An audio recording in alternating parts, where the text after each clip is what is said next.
تعالی عنہا سوائے اولاد فاطمہ کے، سوائے اولاد فاطمہ رضی اللہ تعالی عنہا کے، فإنی انا عصبتہم وانا ابوہم، فرما ان کا باپ میں ہوں، اولاد فاطمہ رضی اللہ تعالی عنہا، یہ ان کا نسب میری طرف ہے، میں ان کا باپ ہوں۔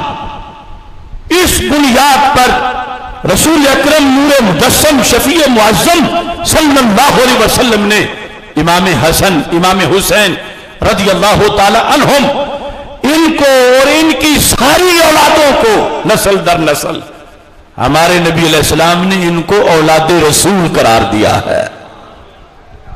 اولاد علی رضی اللہ تعالیٰ عنہ تو ہے ہی، لیکن ان کا جو بڑا منصب ہے وہ ہے اولاد رسول صلی اللہ علیہ وسلم ہونا۔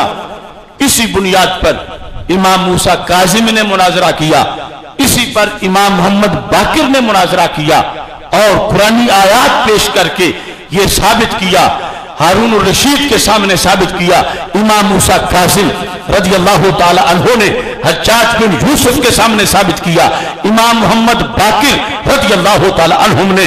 مخالفین کہتے تھے تم اولاد علی ہو، اولاد نبی نہیں، تو یہ صاحبزادگان ائمہ اہل بیت دلیلیں دے کے بتاتے رہے کہ ہم اولاد علی تو ہیں ہی، لیکن ہم اولاد نبی ہیں، اور اولاد نبی کہلوانا ہم چاہتے ہیں زبانوں سے کہ لوگ ہمارا ذکر کریں تو ہمیں اولاد نبی کہہ کے یاد کریں۔ یہ مقدس نسب، ان کی عظمت اہل سنت کی کتابوں میں یوں ذکر ہے۔ یہ سنن ابن ماجہ، اس کے اندر حدیث کی سند ہے، حدیث نمبر 65 کی سند، سند میں اماموں کے نام ہیں، ائمہ اہل بیت رضی اللہ تعالیٰ عنہ کے نام ہیں۔ ابو سلط حروی کہتے ہیں حدثنا علی بن موسیٰ عن ابیہ عن جعفر ابن محمد عن ابیہ عن علی ابن الحسین عن ابیہ عن علی ابن ابی طالب رضی اللہ تعالیٰ عنہم۔ اب یہاں ابو سلط کے استاد ہیں امام علی رضا رضی اللہ تعالیٰ عنہ، جن کا مزار توس میں ہے، ایران کے علاقے میں۔ ابو سلط کہتے ہیں کہ امام علی بن موسیٰ الرضا نے مجھے حدیث بیان کی، کس سے؟ اپنے ابا جی سے سن کے۔ ان کے ابا جی کون ہیں؟ امام موسیٰ کاظم۔ کہتے ہیں امام موسیٰ کاظم نے یہ حدیث بیان کی اپنے ابا جی سے سن کے۔ وہ کون ہیں؟ امام جعفر صادق، اور امام جعفر صادق رضی اللہ تعالی عنہ نے یہ حدیث بیان کی اپنے ابا جی سے سن کے۔ وہ کون ہیں؟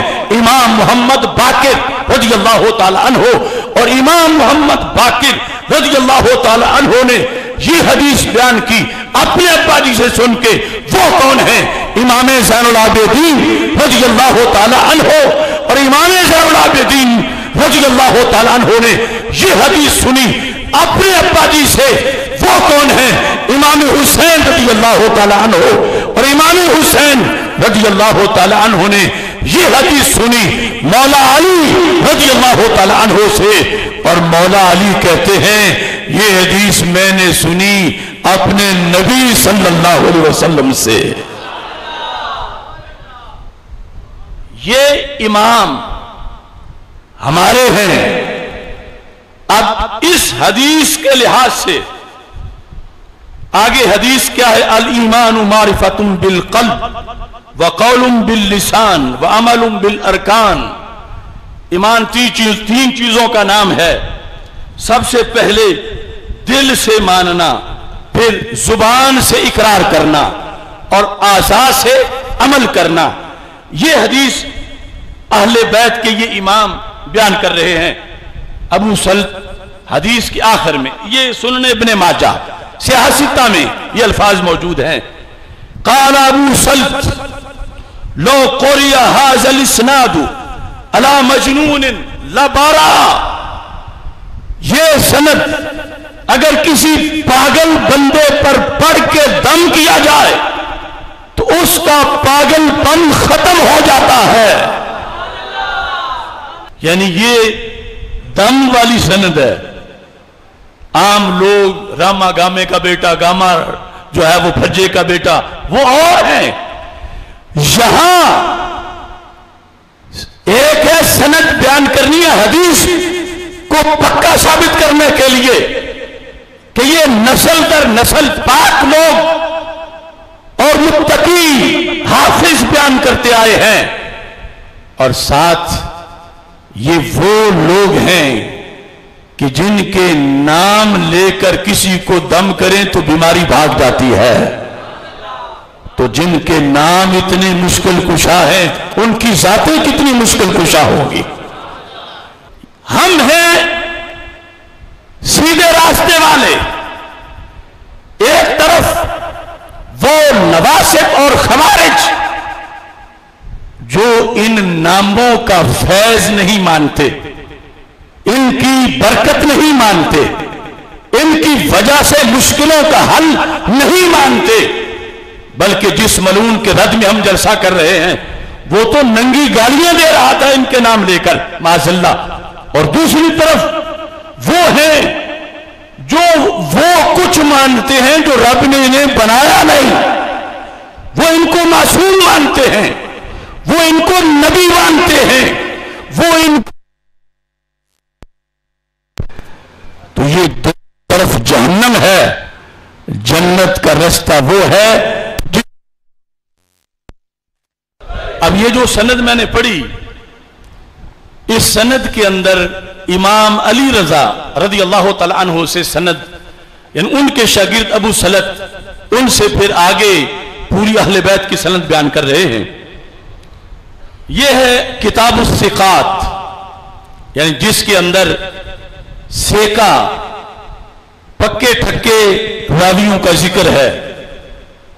چونکہ حدیث مانی جاتی ہے راوی چین آف اتھارٹیز، سرکار دو عالم صلی اللہ علیہ وسلم کی زبان سے نکلی ہوئی تو ہر بات کی طرح ہے. آگے یہ جو قسمیں ہیں حدیث کی، کوئی کہتا ہے یہ تو ضعیف ہے، یہ صحیح ہے، تو یہ قسمیں ہیں ہم تک پہنچنے کے لحاظ سے، اور قسمیں ہیں راویوں کی بنیاد پر، ورنہ سرکار کا تو کوئی فرمان ضعیف نہیں ہے. اب راویوں کی پھر چھان بین کے لیے اس امت نے 100 سے زائد علوم بنائے.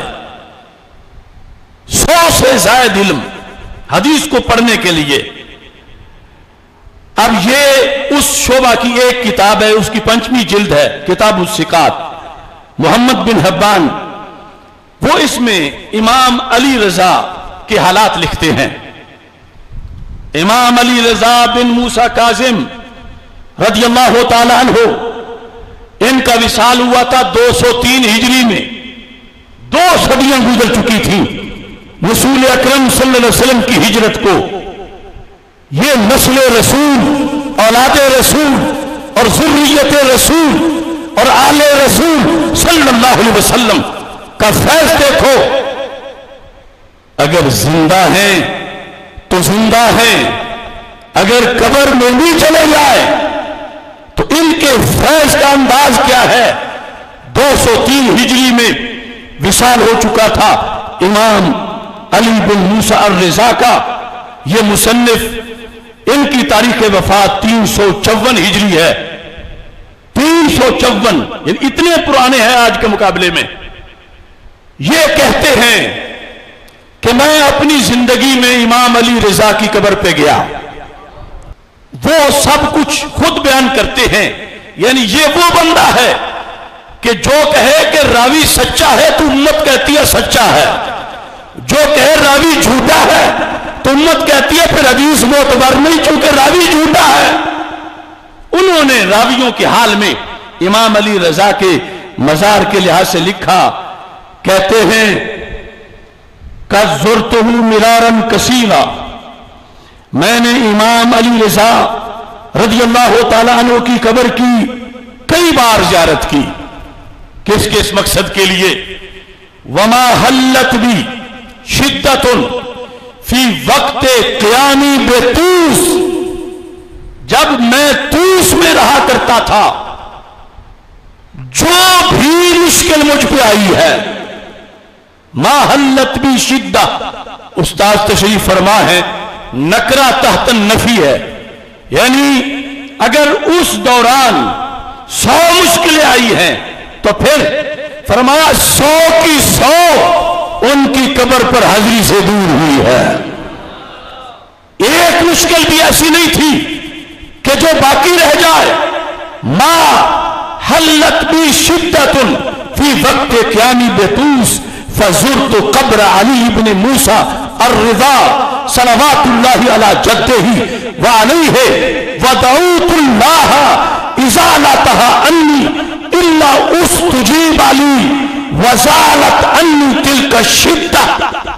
یہاں تک مطلب پورا ہوا.